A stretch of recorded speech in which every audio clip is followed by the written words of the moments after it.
જ્યારે કંઈ ઘડિયું ખાવાનું મન થાય ત્યારે બનાવો મીઠી સેવ. તો નાનાથી લઈ મોટા સૌ કોઈને ભાવે તેવી આજે આપણે મીઠી સેવ બનાવીશું.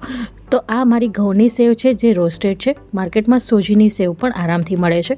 તો આ 250 mlનું મેઝરિંગ કપ છે, જેની મદદથી મેં 2 કપ જેટલી અત્યારે આ સેવ લીધી છે. હવે આને આપણે મૂકી દઈશું સાઈડમાં. કઢાઈમાં મેં 2 ટેબલસ્પૂન જેટલું ઘી લીધું છે.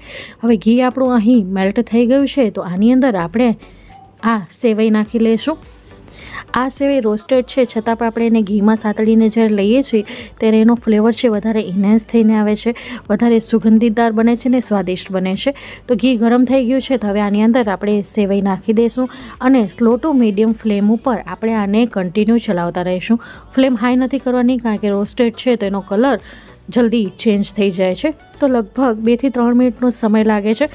તો અહીં તમે જોઈ શકો છો કે બદામી કલર આવી ગયો છે. તો બસ આટલું જ આપણે એને શેકીશું. અત્યારે રસોડામાં સરસ મજાની સુગંધ આવી રહી છે. તો બસ આ સ્ટેજ ઉપર આપણે એને એક પ્લેટમાં કાઢી લઈશું અને આ જ કઢાઈની અંદર આપણે ફરી પાછું 2 ટેબલસ્પૂન જેટલું ઘી લીધું છે. હવે અત્યારે આપણે કાજુ અને બદામ લીધા છે. તમે ઈચ્છો તો અહીં કિશમિશનો પણ ઉપયોગ કરી શકો છો. તો આ ડ્રાયફ્રૂટને આપણે થોડાક સાતળી લીધા છે. તો અહીં તમે જોઈ શકો છો હલકો એવો કલર ચેન્જ થયો છે, એટલે હવે આપણે આને કાઢી લેશું. તો આવી રીતે સાતળીને જે ડ્રાયફ્રૂટ લઈએ છીએ તો એનો ફ્લેવર પણ વધારે સરસ આવે છે. હવે આ જે ઘી છે ને એની અંદર જ આપણે 4 એલચીનો ભૂકો કરીને રાખ્યો તો એ નાખી દીધું છે. હલકો એવું ચલાવ્યા બાદ આપણે સીધી અને સેવઈ નાખી દીધી છે, જેથી એલચીનો પાવડર બળી ન જાય. તો આવી રીતે વઘાર કરીને જ્યારે એલચીનો લઈએ છીએ સેવઈમાં તો એનો ફ્લેવર વધારે ઇન્હેન્સ થઈને આવે છે.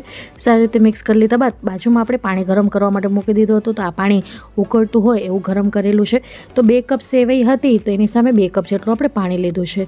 ઠંડા પાણીનો ઉપયોગ કરવાની જગ્યાએ જ્યારે તમે ગરમ પાણીનો ઉપયોગ કરો છો તો સેવઈ છે વધારે સ્વાદિષ્ટ બને છે. એનું ટેમ્પરેચર ડાઉન થતું નથી અને ફટાફટ કૂક પણ થઈ જાય છે. હવે પાણી બળે ત્યાં સુધી આપણે એને પકવી લીધું છે.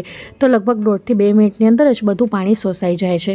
તો અહીં તમે જોઈ શકો છો કે લગભગ બધું પાણી શોષાઈ ગયું છે. તો હવે આ સમયે આપણે આની અંદર જે સાતળેલા ડ્રાયફ્રૂટ હતા એ નાખી દીધા છે. સાથે આપણે 1/4 કપ જેટલી ખાંડ નાખીશું. જો તમને ગળ્યું વધારે પસંદ હોય તો તમે 1.5 કપ લઈ શકો છો. હવે આ ખાંડનું પાણી છૂટું પડે છે.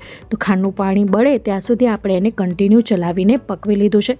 ગેસની ફ્લેમને અત્યારે મેં એકદમ સ્લો કરી દીધી છે અને અત્યારે હું ઘરમાં રહેલી તાજી મલાઈ આની અંદર એડ કરી રહી છું. તો આ અડધી વાટકી જેટલું છે, તો હાફ કપ કહી શકાય. હાફ કપ જેટલી ફ્રીઝરમાં રાખેલી મેં મલાઈ નાખી છે. તો દૂધની જગ્યાએ જ્યારે મલાઈનો ઉપયોગ કરીએ છીએ તો એકદમ ટેસ્ટી આ સેવઈ બનીને તૈયાર થઈને આવે છે. તો તમારે જ્યારે પણ મલાઈ નાખવાની હોય તો ફ્રીજમાંથી બહાર કાઢી લેવાની 1-2 કલાક પહેલાં જ. હું કાઢતા ભૂલી ગઈ હતી એટલે અત્યારે બરફ જેવી છે, પણ વિધિન અ મિનિટની અંદર આ જે મલાઈ છે મેલ્ટ થઈ જાય છે. હવે તમે જોઈ શકો છો ટેક્સચર કેટલો સરસ આવ્યો છે અને આ જે સેવઈ છે એ ખાવામાં સોફ્ટ બને છે, એટલે કે બન્યા પછી એ સુકાઈ નથી જતી. ઘણીવાર કેવું કે સેવઈ બનાવીએ તો એ ડ્રાય થઈ જાય છે. તો આ સેવઈ તમારી ડ્રાય નહીં થાય. હવે જ્યાં સુધી મલાઈ પીગળી ને પાણી શોષાઈ નથી જતું દૂધનો ભાગ, ત્યાં સુધી આપણે એને કન્ટિન્યુ ચલાવતા રહીશું. તો અહીં આપ જોઈ શકો છો કે બધી મલાઈ પીગળી ગઈ છે. તો હવે આ સમયે છેલ્લે આની અંદર 1 ટેબલસ્પૂન જેટલું વિઘાર્યા વગરનું ઘી નાખીશું. છેલ્લે આવી રીતે ઘી નાખવાથી સેવઈમાં એક તો શાઇનિંગ સરસ આવે છે અને એના સુગંધ પણ સરસ આવે છે ઘીની. હવે ઘી જ્યાં સુધી એકદમ શોષાઈ નથી જતું ત્યાં સુધી આપણે એને કન્ટિન્યુ ચલાવતા રહીશું.